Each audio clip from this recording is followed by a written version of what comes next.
Poppy Sun by Andrea Cubis.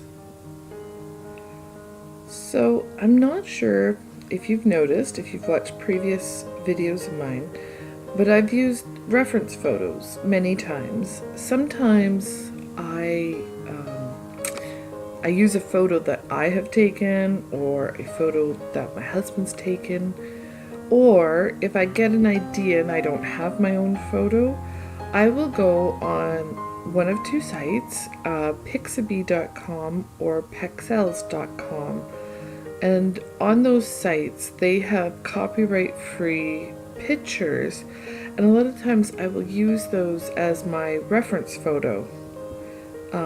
It's just nice if you have a reference photo, you can look at it. You don't have to copy it piece by piece, but it does give you something to work from. You can choose if you like that shape, or if you like the color, the arrangement, and if you want to, add more or do less, then you can. There's no obligation there, hence why it is a reference photo.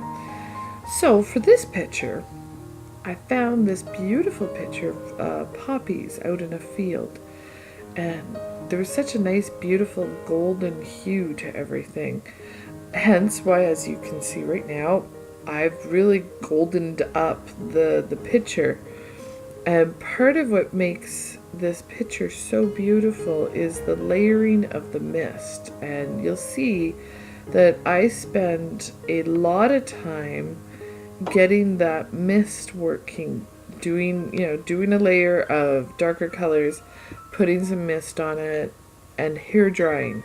Or drying, not hair drying, but paint drying with the hair dryer in between layers. And that's just to give you that layered, misty effect with the sunset. I think it worked in the end. So you can see right there, I'm kind of adding a little more mist to that field after I put in those dark spaces. Now I'm coming in with some skinnier, more grass-like pieces, coming out of the mist again.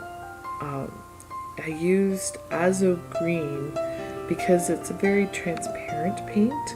If you ever noticed, when you flip over your tube of paint, it'll lots of times tell you if it's transparent or opaque or semi-transparent, and that is something worth paying attention to for the effect that you're trying to get. In this case, I really wanted a transparent look, especially in the background, so that it wouldn't feel so solid in all that mist. I mean, part of what makes mist so cool is that you don't really know where things begin and where things end. And that transparent feel really did a great job. Now those green pieces, in the original photo, look completely different.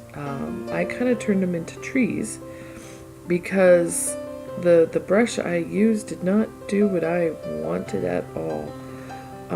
Made it way too thick and gobby for me, so I turned them into trees because I like trees. Trees work.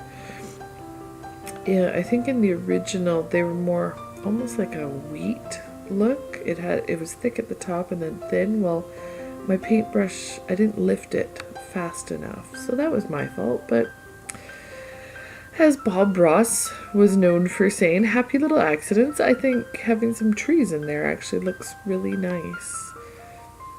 So as I'm getting closer, I'm trying to do more detail, trying to get more blades starting to show, because now the mist won't be quite as thick.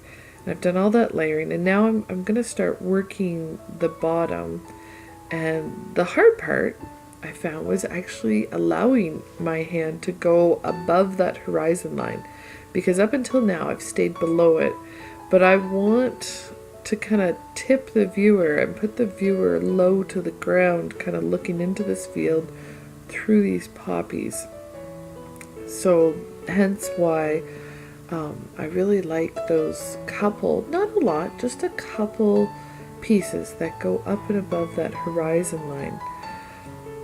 I also wanted to give a feeling that even though most of this picture is very golden, that if we had come on a clear day, that this would be mostly greens instead of this golden color.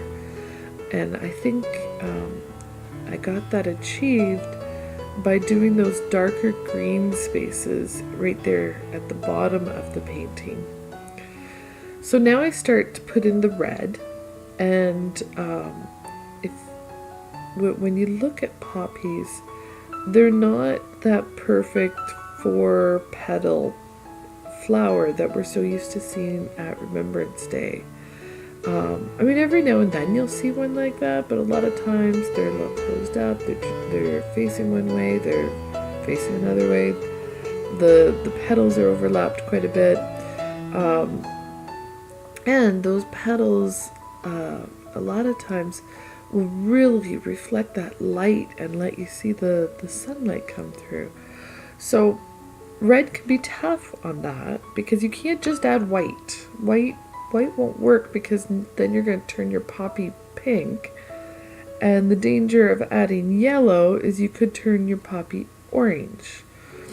So for this, yes, I did add orange, and I picked cadmium yellow to mix with the red to make the orange, just so that it would be a really bright hit.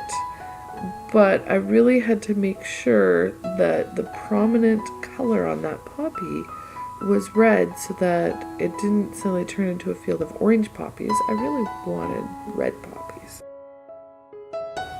So part of the picture, one of the things I loved about the picture was that sun blast right behind that one tall poppy.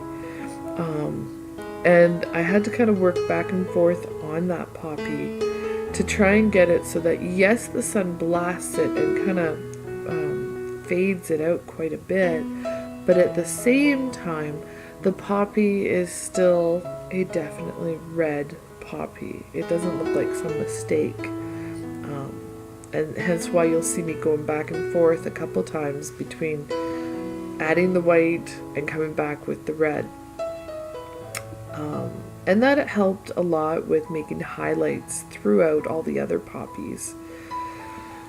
So for the most part, I really liked this. This was Poppy Sun by Andrea Cubis. I hope you enjoyed it, and I hope you come back next week. Have a good night.